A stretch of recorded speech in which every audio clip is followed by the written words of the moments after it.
Voltamos para o nosso segundo bloco, do Café com o Deputado, hoje recebendo o nosso jornalista, amigo, apresentador do Telescópio aqui da TVI, nosso amigo Maurício Hermann. Maurício, nós temos aqui alguns dados interessantes. 94% dos eleitores não se veem representados por políticos. O Brasil tem políticos mesmo menos confiáveis do mundo, aponta a pesquisa realizada lá pelo Fórum Econômico Mundial. Esta é a realidade que nós vivemos no Brasil. Você que vive o dia a dia de Itapetininga, né, interage principalmente ao vivo com as pessoas de todos os segmentos da sociedade, você vê isso também aqui em Itapetininga ou você vê, porque esses resultados são resultados médios do Brasil todo, né? Algumas, mas quando você tem uma média, você tem situações piores e tem situações melhores, são números médios. Como é que você vê aqui em Itapetininga essa realidade política nossa, você que está no dia a dia da política em nossa cidade? Eu vejo um descrédito, né, algo semelhante, vamos colocar a esses números, a essa pesquisa, mas há um descrédito muito grande. Uma ansiedade por parte da população. Por exemplo, vamos pegar uma questão dos impostos, né? O problema que eu vejo conversando com os pares e com outras pessoas também de outras correntes de pensamento é o seguinte: a questão não é tem que colocar mais, sei lá, 5% no imposto. Mas o problema é que as pessoas não enxergam o retorno disso via serviço público. Pela qualidade do serviço público. Então, que atinge as pessoas. Atinge as pessoas, que atinge diretamente. Então isso acontece esse descrédito, né? Fala, nossa. Então eu acho que muitos políticos também eles deixaram de ouvir aquilo que a população gostaria. Vou construir algo no bairro X. Será que realmente é o bairro X que está precisando? O bairro Y? Não, nós vamos investir no ponto A.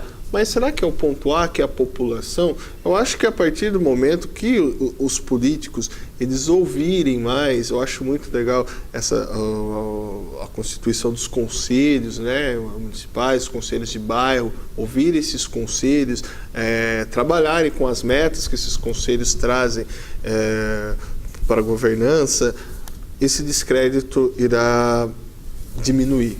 Mas enquanto a classe política não conseguir atender aquilo que a Dona Maria, que o seu João quer, que quem, né, vive no bairro, quem está mais próximo àquele cotidiano, quem está mais próximo essa escala local, são essas pessoas. Então ela não vai recuperar esse crédito.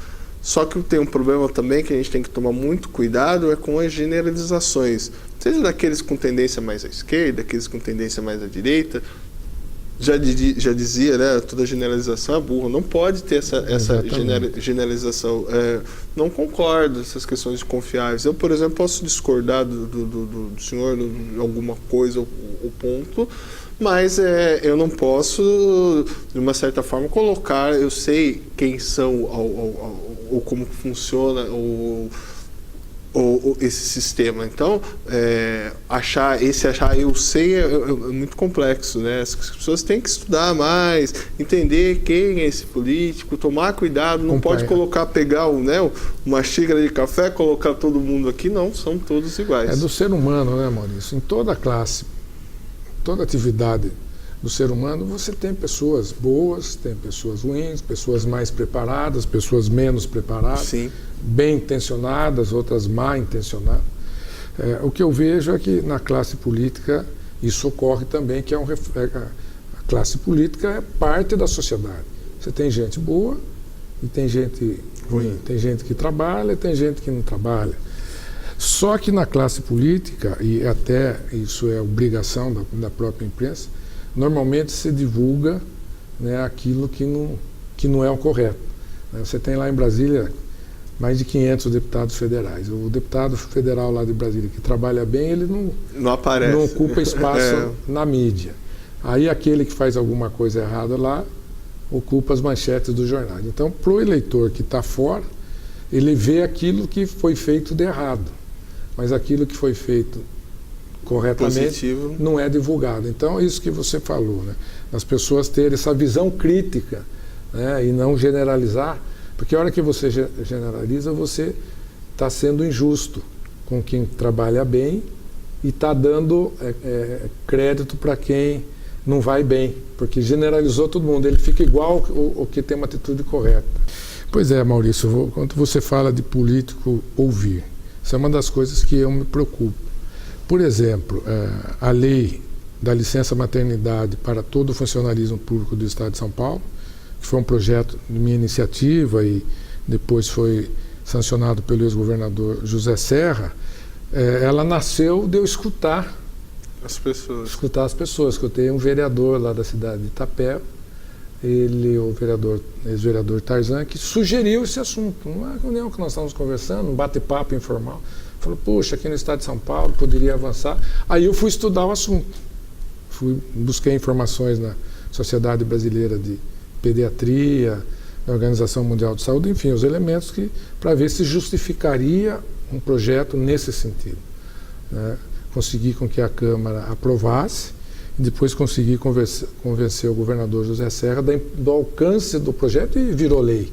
Então, exatamente você ouvindo. Hoje nós temos as redes sociais, que é uma maneira de, quando bem utilizadas, sim, né? A rede social hoje próximo. até tem levantamentos que boa parte das redes sociais é usada de forma indevida, né, com mentiras, com calúnias. Volta e meia você abre a rede social, morreu o artista tal lá, você vai ver, não morreu nada. Quer dizer, muita maldade, calúnia, mentira. Então, também saber utilizar as redes sociais de uma forma correta. O que é um instrumento de comunicação, né? Eu tenho preocupação lá das pessoas que me ajudam de estar acompanhando a rede social e sempre que a gente for acionado, procurar dar uma resposta, dar uma satisfação, interagir com o cidadão, que é um direito dele acompanhar o trabalho, seja do vereador, do prefeito, do deputado, do governador, e é um dever nosso prestar contas. Nós somos um servidor público, mas tem que manter essa interação com os eleitores. Isso é importante. É cômodo se afastar. Sim, Aliás, muitos fazem isso, né? Se afastam para não ser cobrado, para não ter trabalho, mas não é correto. O político de gabinete, até igual complementando também uma coisa, o senhor tinha um projeto, né, acompanha o trabalho do senhor, que era o da carona solidária, que, né, teve um problema, que tinha que vir carona verde, que tinha que vir do executivo, também era um projeto foi uma que sugestão, foi que o governador deveria, né, hoje acatar, a gente vive poderia, aí, por uma questão ambiental, por uma questão econômica, né, que a gente sabe que hoje a gente está vivendo essa dificuldade, essa realidade do desemprego no nosso país, que é oriundo de uma crise também que vem lá de fora e vem afetando diversos países, principalmente aqui nos países da periferia do capitalismo. Então eu acho que esse projeto eu acho e nasceu também bacana. De sugestão. Sugestão também? Foi de uma sugestão de uma cunhada minha, a da Renata, casada com meu irmão, com o Everson. Ela viu alguma coisa parecida nos Estados Unidos, eles moraram lá, e trouxe a sugestão. E em cima dessa sugestão, eu montei o projeto que foi aprovado pela Assembleia. E deu uma repercussão muito boa quando foi aprovado, né? Pelo ganho que você falou, ambiental, social, econômico, diminuição de poluição, diminuição de trânsito, diminuição de acidentes. Se diminui acidentes, se usa menos os hospitais que já são saturados no país. E eu tentei lá na assessoria do governador que o projeto não fosse vetado. Eles levantaram a questão da competência, porque o legislativo não pode legislar para diminuir receita ou aumentar a despesa do Estado de forma direta. E aí a assessoria jurídica do governo, do governador, entendeu que eu estaria mexendo em receitas futuras do Estado, porque quando você tem uma diminuição de pedágio, o Estado na concessão tem um valor de negócio menor. Sim. Né, e que talvez fosse de difícil operação. Então, encontraram alguns argumentos lá. Acho que faltou um pouco mais de boa vontade. Poderia até, a exemplo do projeto da licença maternidade, que foi a forma que nós negociamos, quando eu aprovei na Assembleia, foi o governador vetar e mandar de volta o projeto para a gente votar outra vez. Foi o que foi, na época, combinado com o governador José Serra e virou lei. O importante é que, né, encontramos saída. Esse projeto poderia ter o mesmo caminho, mas a assessoria lá do governador entendeu que não era esse o caminho e que não seria praticável aqui no estado de São Paulo, o que eu discordo. Mas vamos ver para frente aí, próximo governo, se a gente consegue sensibilizar, porque realmente eu não vi ninguém contra o conceito do projeto, na imprensa, na mídia, da população, porque todos ganham. Todos ganham. Todos ganham. Mas é assim, mas é nessa linha. Nós rapidamente nós demos 2 exemplos da necessidade do político estar próximo do eleitor, próximo do cidadão, para escutar, para ouvir, para prestar conta, para trabalhar, para receber críticas, se for o caso, sugestões, muitas coisas que eu fiz, né, foi de estar escutando. Mas então, quando as pessoas falam, o jeito bom de estar lá no futebol, está na feira, está na rua, está no comércio, eu faço isso porque eu gosto de conversar com as pessoas e isso me dá prazer. Mas também faz parte do meu trabalho. Muita coisa que acontece na minha atividade como deputado é de escutar as pessoas. Eu acho que com isso também você tenta mudar um pouco, né, o conceito que a população tem do político. Né? Perfeito, porque também a população às vezes ela tem que entender de quem é a responsabilidade. Né? Temos o Itapetininga tem uma série de desafios. E muitas vezes eu não tenho ano na rua, às vezes eu sou cobrado de ações que não está na minha competência. Né?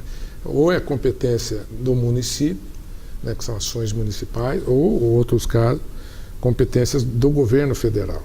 Então, a pessoa recebe a explicação, fala, olha, eu posso até encaminhar para a prefeitura uma solicitação sua, né? Ontem mesmo encaminhei uma solicitação que eu recebi aí na rua, a questão de trânsito, ou encaminhar para algum deputado federal que atue junto ao governo federal, mas você explica para as pessoas. Que as pessoas... Se aquilo não acontecer, ela pelo menos está sabendo que a responsabilidade não é sua, você deu satisfação a ela, você informou as pessoas. Acho que isso é importante. Eu vejo igual pelo programa Telescópio, né, que eu apresento, sempre estou recebendo diversas autoridades políticas e essa cobrança, como diz os jovens, eles pegam os políticos como se fosse tudo junto e misturado. Né? Já que está aqui, vou cobrar dele. Vou cobrar dele. Mas não é assim, claro, que eu entendo. Eu acho que a pessoa cobrar, né? Eu acho que ela não tem a informação, mas cabe a gente informar corretamente. Às vezes a gente eu procuro nas minhas entrevistas falar, olha, não, está com eles, mas não é culpa do vereador, não é culpa da prefeita, não é culpa do deputado, ou quando também pontua ele quem tem que resolver é o deputado, quem tem que resolver é o prefeito, quem tem que resolver o governador. E tem também algumas coisas, e aí por isso que é importante essa comunicação, que é coisa do Estado, que eu quero que aconteça, mas o governador não quer. Ou não tem recurso para atender aquela demanda. Então, o que você tem que fazer é deixar a pessoa informada devidamente. Se não aconteceu, para que ela não julgue de forma errada. Ela pode até não concordar com você, mas que julgue de forma correta. Né? Hoje passa por uma necessidade também, né, dos 3 poderes, eles diminuíram um pouco uma morosidade, que no meu entender eu enxergo, tanto no judiciário, como no legislativo, como no executivo, né? Porque eu acho que o senhor cresceu com esse sentimento, o Brasil é o país do futuro. Eu que sou de outra geração também, o meu filho também está crescendo com essa perspectiva. Mas a gente quer que esse futuro chegue logo. Aconteça logo, né? E aí é um desafio da classe política, é um desafio da população, é um desafio de todo brasileiro, né? Sim. Fazer um Brasil melhor.